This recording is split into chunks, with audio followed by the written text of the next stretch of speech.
আমার নাম আলামিন। ছোট থেকে গ্রামেই বড় হয়েছি। শহরে ভালো একটা চাকরি পেয়েছি, তাই গ্রাম ছেড়ে আমাকে শহরে আসতে হয়েছে। শহরে আমি একদম নতুন। স্বাভাবিকভাবেই আমার এখানে থাকার মতো জায়গা নেই। আমি বাড়ি খুঁজতে গিয়ে দেখলাম একটি কাগজে বাড়ি ভাড়া হবে লেখা। ভাড়াও লেখা আছে। মনে হয় এত কম টাকায় এই শহরে আর কোনো বাসা পাবো না। তাই দেরি না করে সেই ঠিকানাটিতে চলে গেলাম, কারণ এমনিতে সন্ধ্যা হয়ে গেছে। দেরি করলে রাত হয়ে যাবে। ঠিকানায় পৌঁছাতেই আমার চোখে পড়ল দোতলা একটি বাড়ি। বাড়িটি বেশ পুরাতন, কিন্তু দেখতে সুন্দরই লাগছিল। মনে হয় যে বাড়িটি বানিয়েছে সে খুব শৌখিন লোক ছিল। বাড়িটি একদম নির্জন জায়গার মধ্যে। আশেপাশে তেমন কোনো বাড়িঘরও নেই। ভিতরে ঢুকতেই দেখলাম আমার আগেই আরও দুইজন এসেছে। তারাও এই বাসাটি ভাড়া নিতে চায়। বাড়িটি বেশ বড় ছিল, তাই তিনজনে সিদ্ধান্ত নিলাম আমরা একসাথে বাড়িটি ভাড়া নিব। এতে আমাদের সবার খরচটাও কমবে। কিছুক্ষণ পর দেখলাম একজন বয়স্ক লোক আসলো। ওনার নাম করিম চাচা। ইনি এই বাড়িটি দেখার দায়িত্বে আছে। ওনার সাথে সব কথা বলে 1 মাসের ভাড়া অগ্রিম দিয়ে বাসার চাবি নিয়ে নিলাম। আমি এখন যাই।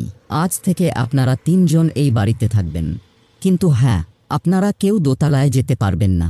আর রাতে মাঝে মাঝে কিছু আওয়াজ হবে, ওই আওয়াজের পিছনে যাবেন না।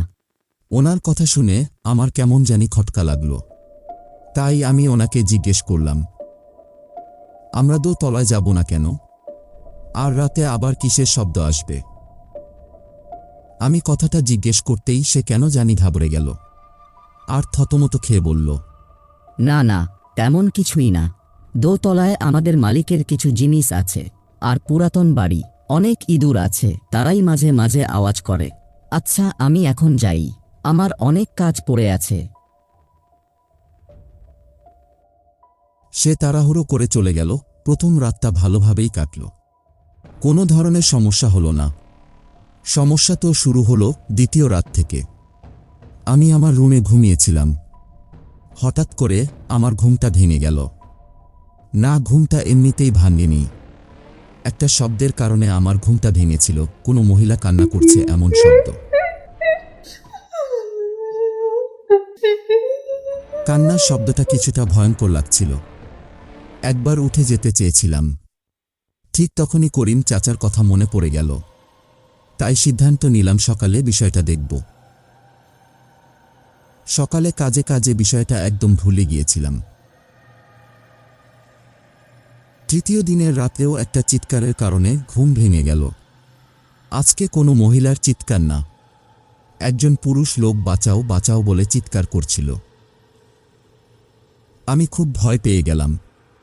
ভয়ে আমি খাতা মুড়িয়ে শুয়ে পড়লাম। পরের দিন সকালে দেখলাম আমাদের একজন সঙ্গী নিখোঁজ। পুরো বাড়ি খুঁজেও তাকে পেলাম না। তাই আর কোনো রাস্তা না পেয়ে আমরা দোতলায় চলে গেলাম।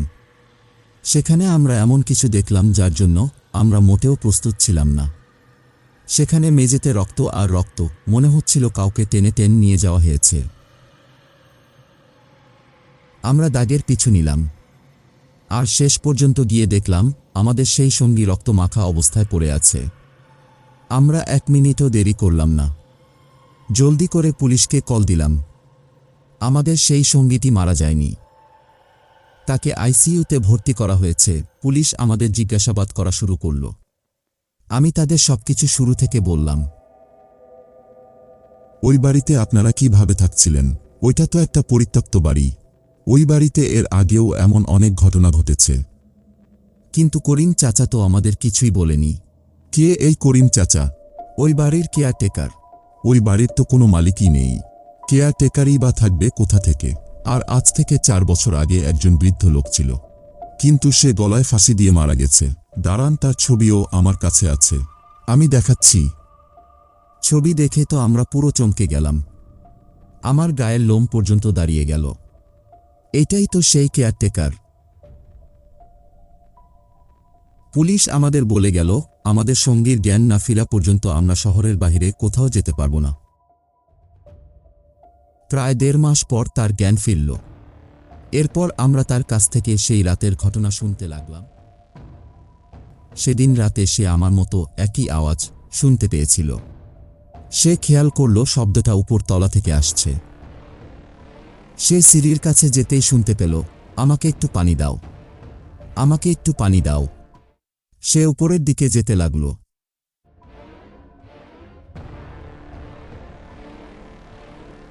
হঠাৎ তার নাকি একটা দুর্গন্ধ ভেসে আসলো। সে একটা ঘরের সামনে যেতেই দেখল একটি নারী সেখানে দাঁড়িয়ে আছে। তার শরীরের মাংস সব গলে গলে পড়ছে। সে ভয়ে পিছন ফিরে পালাতে শুরু করল, কিন্তু চোখের পলকে ভূতটি তার সামনে চলে আসে। সে মাটিতে পড়ে গেল। তারপর ভূতটি তাকে বাতাসে ভাসিয়ে তোলে। তাকে এক দেওয়াল থেকে আর এক দেওয়ালে আঘাত করতে লাগল। তারপর তার জ্ঞান ফেরার পর সে আমাদেরকে তার সামনে দেখতে পাচ্ছে। এরপর থেকে আমরা আর কোনোদিন ভুলেও সেই বাড়ির সামনেও যাইনি।